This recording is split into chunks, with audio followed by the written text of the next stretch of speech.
Every single business, you have to find the marketing channel that works for you. There are no two businesses that work the same. More or less, I can tell you that if you are lucky and if you have a business that people look for that keyword, probably search advertising is one of the best because it's a very effective tool. You can bid, so you can choose how much you spend.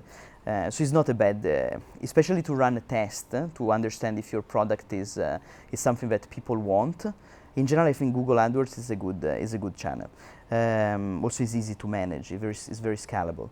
But it really depends on what kind of business you do. And in my opinion, the best is to do a bit of assumptions on what are the channels that work for you. Because they could be like event. Maybe the best thing to do is just to go to events of your field and talk with people, give them like free vouchers of your small e-commerce, this kind of stuff. Or it could be just selling. If you are B2B, one of the best channels sometimes is selling on the phone. So it really depends on your business. If I have to look at it in a strategic way, what I would suggest is you create a list of all the channels that you see that business do in terms of marketing. So online marketing, SEO, PR, events, cold calling on the phone. Let's say that there are 20 channels. Then you make assumption on what are the best, for your business you can think about what are the best 6, and then you start the testing. If they work, then you keep focusing on that. You cannot test all of 20 because you don't have the money to do it. So you have to have a bit of business sense and to get it right.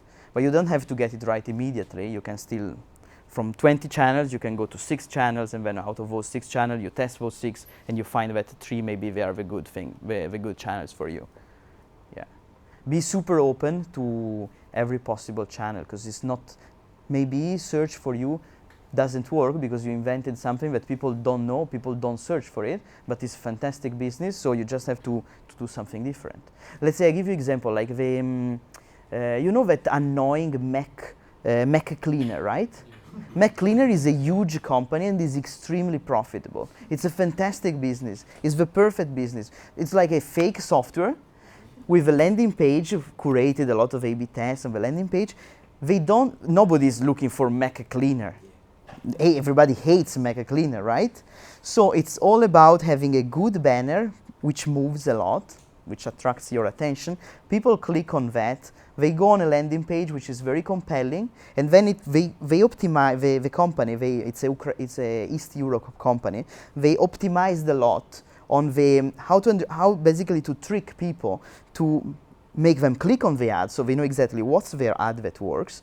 They know exactly what they have to do to have a quick download, and then they make the final purchase after some days when people for some reason they convert. So like they have the Mac Cleaner for free. The Mac, I don't know if it's because of them, the Mac actually becomes slow, and then they finally make the purchase to buy the Mac Cleaner Pro.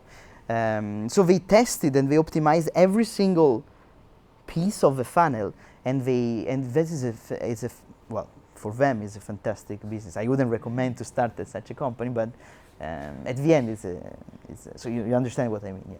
Yeah. So use events, promote your stuff at events, even if your stuff doesn't exist, and nobody will realize, and you will get the data almost for free.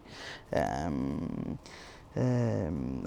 don't have a list of examples, but I think that the trick will be, where are your potential customers, where are they, and how can I get to them in the cheapest way possible. You don't necessarily have to have already the product. You can do something, you can advertise something free, you can reach them with something free to get the response of the market. This could be a first thing. There already is this convergence. We're noticing like most of our online traffic and a lot of our transactions are overwhelmingly happening online, online, even for offline things. So it's tied into this whole movement for Internet of Things. And our online and offline inventories need to, just simple things need to tie in, like the physical and the virtual. So one of the things we're exploring more, and one of the reasons I brought up the subscription beauty box with the samples that we sent out to subscribers, is because you have to have omni-commerce to survive in the future. Meaning the reason why we did Harvey Nichols at all is partly for showrooming, and also because it completes the feedback cycle. You need to be everywhere your customers are, and most people are not going to be like, I only buy things online. I never go to a store. Very few people are like, I only go to a store. I will never order anything online. So you need to kind of make it as easy as possible for your users, right? So in the US, we had something called showrooming, where people would go to a Best Buy, for example, and look at the product, and then they would shop online for the cheapest price. One of the reasons why Be Crazy and Groupon and all these models, group buying, were so successful here is because it provided a reason for people to go start clicking online. Otherwise, Hong Kong, I just go down to Watson's. I just go down to Park and Shop. Everything is so convenient here. And the reason why also e-commerce is able to do well in like some of the developing economies is because in like second-tier cities, third-tier cities, in rural areas, they don't have as much access. So it's always better if you can be on many channels as possible.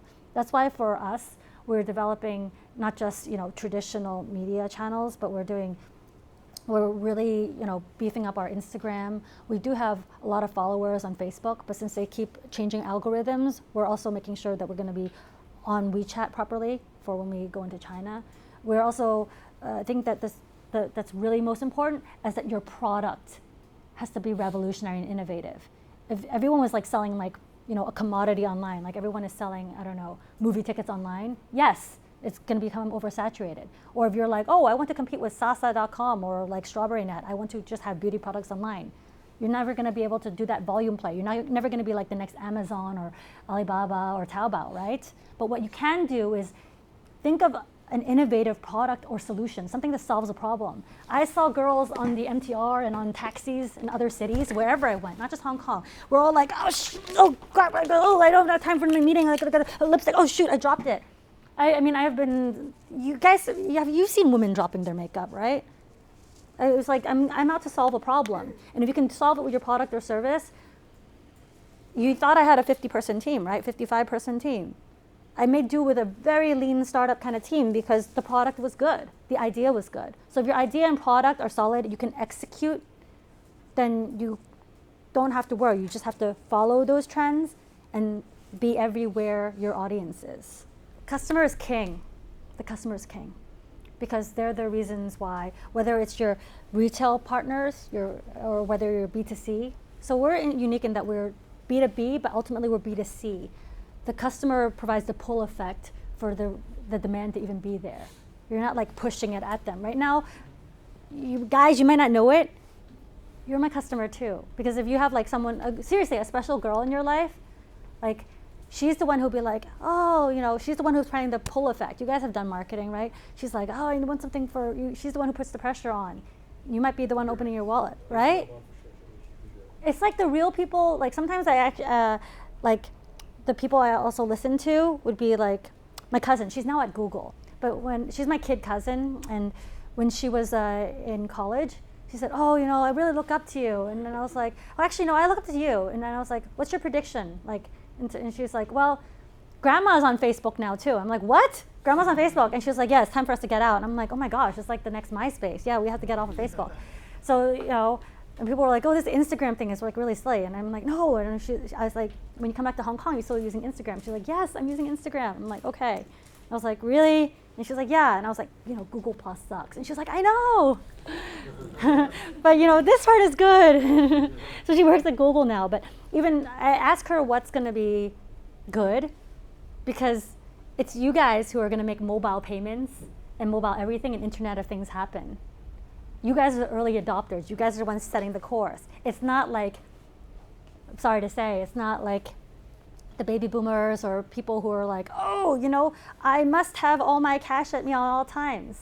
Like, ideally, I have this, my smartphone. Later on, maybe I can merge my smartphone with this. Wink, wink, what's happening? Install the screen so I have my makeup tutorial going on too. Just have this. And a credit card, actually not even a credit card, my mobile payments on my phone, I'm good to go. Oh, by the way, today we can take payments with our PayPal here. It's on both our phones. Yeah, no, we're always listening to what our customers say. We use our social media as a customer service as well. If someone's not happy, like I really try to answer them within a day. If I'm there, actually, I have to resist. I like try to answer them within the 10 minutes. There was actually a girl from Korea saying like, oh, like over the holiday, she was like, oh, can you get, how fast can you ship this and how much is shipping to Korea? And we're like, whoa, because this is, made in Korea. So that was actually a testament to us, because that's actually one market I will not focus on. Korea has many, many, many, many, many, many beauty products. It's like saying I'm going to China to sell rice. Like, no, don't do that. But how do you